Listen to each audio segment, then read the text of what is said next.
para que você está querendo implantar tecnologia na sua escola ou para que você usa tecnologia na sua escola.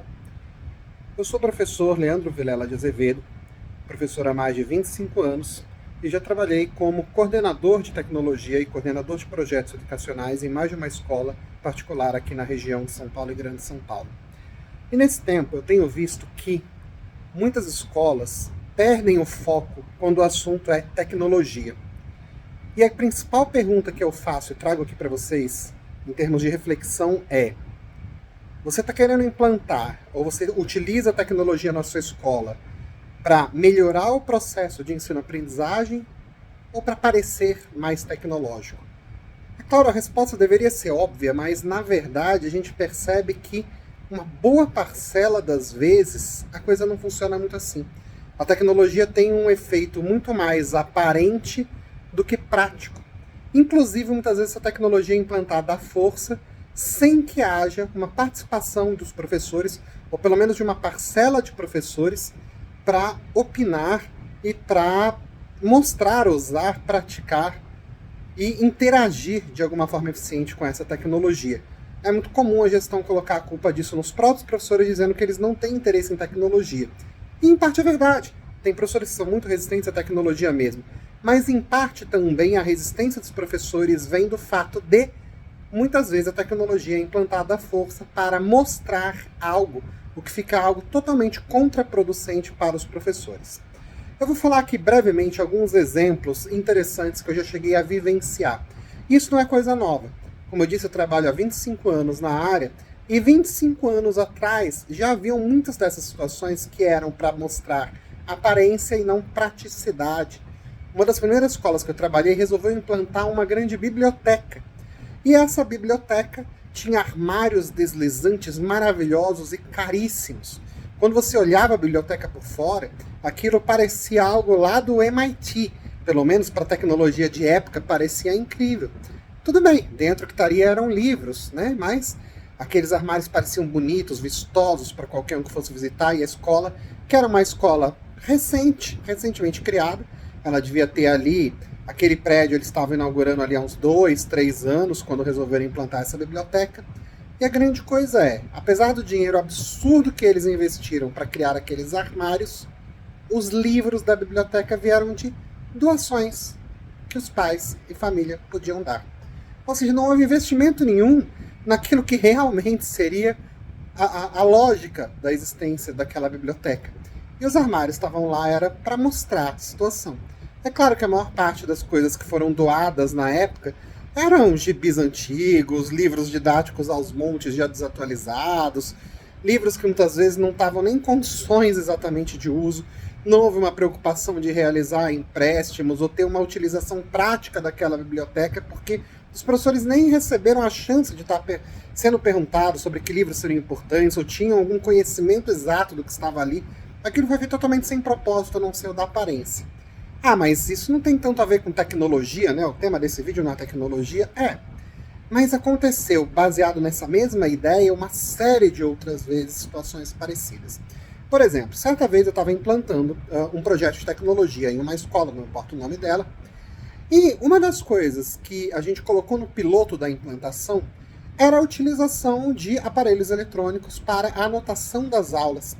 Como a escola não estava tendo um grande investimento em comprar tablets e coisas desse tipo, o que fazia algum sentido, já que a ideia era justamente implantar algo que fosse prático, verificar aquilo se os alunos iam usar ou não, e hoje em dia praticamente todo aluno tem um celular nas mãos, pelo menos naquela escola, tinha já desde essa época, essa implantação faz já quase uma década.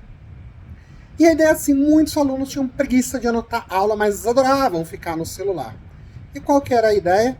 A gente utilizou um aplicativo, que era um aplicativo gratuito, chamava Evernote, que permitia que os alunos anotassem digitando. Claro, quem quisesse anotar o caderno manuscrito, anotava manuscrito, mas os alunos que quisessem tinham essa autorização para anotar o caderno digitando.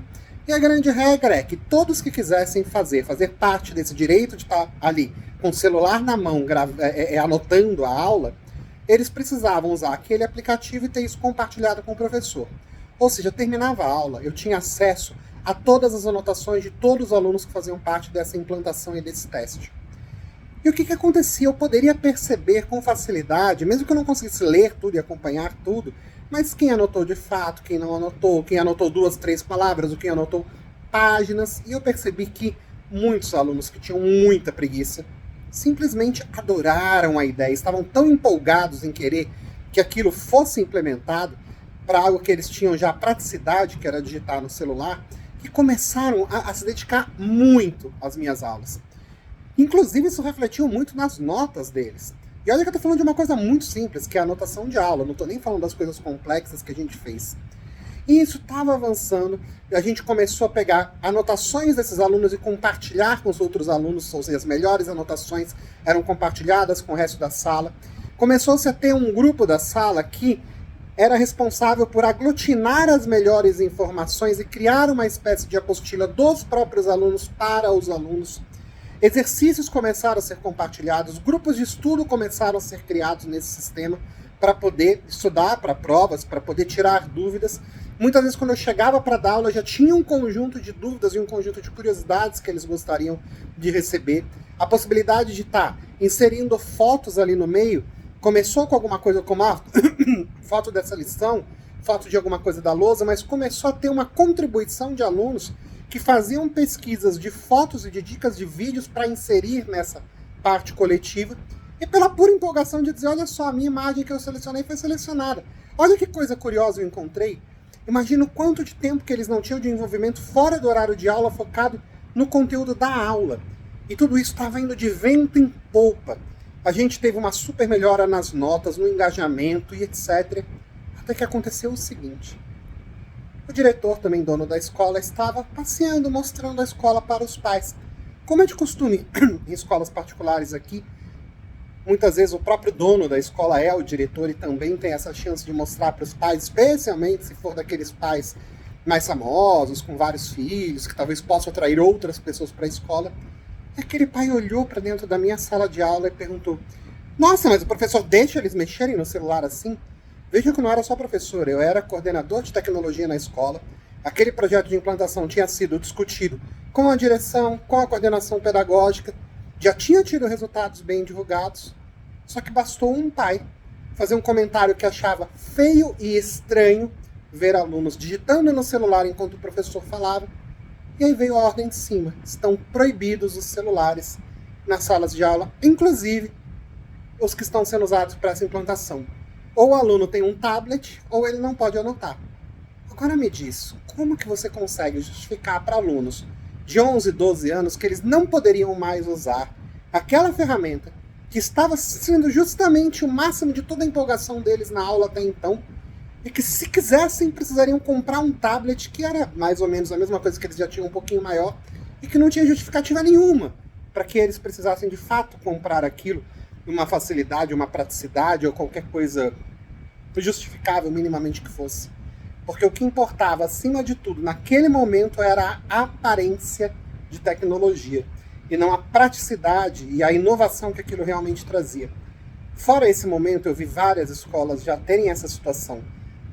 Uma sala de ultra tecnologia, uma sala ligada ao Google, ligada à Apple, ligada a esses grandes nomes de grandes empresas, onde você entra na sala, parece que você está avançando 50 anos no futuro. E quando você vai conversar com os professores daquela escola, eles simplesmente ou pegam a ideia de é um jeito a gente se livrar de dar aula, coloca os alunos lá que eles gostam, mas sem ter nenhuma integração com o que está sendo realizado em termos didáticos na escola, ou simplesmente eles evitam o uso. E aí você tem ali, às vezes, uma equipe sem ter integração nenhuma com o que está acontecendo na escola, mas que tenta inventar sem ter conhecimentos verdadeiramente de educação, né? E sim de tecnologia, e que tentam inventar atividades lúdicas, atividades que eles podem achar interessantes, baseadas nas experiências deles muito mais como alunos do que como professores, já que não são professores. E a escola não se preocupa muito com isso, simplesmente porque a aparência tecnológica atrai alunos e atrai matrículas. Por isso que você que está tentando implantar novos projetos de tecnologia na sua escola, ou você que já tem algum poder de voz dentro da sua escola, está ouvindo esse vídeo e gosta de tecnologia, sempre faça essa pergunta. Qual o objetivo da tecnologia na sua escola? Aparência ou verdadeiramente praticidade e eficiência na relação professor-aluno, na relação ensino-aprendizagem.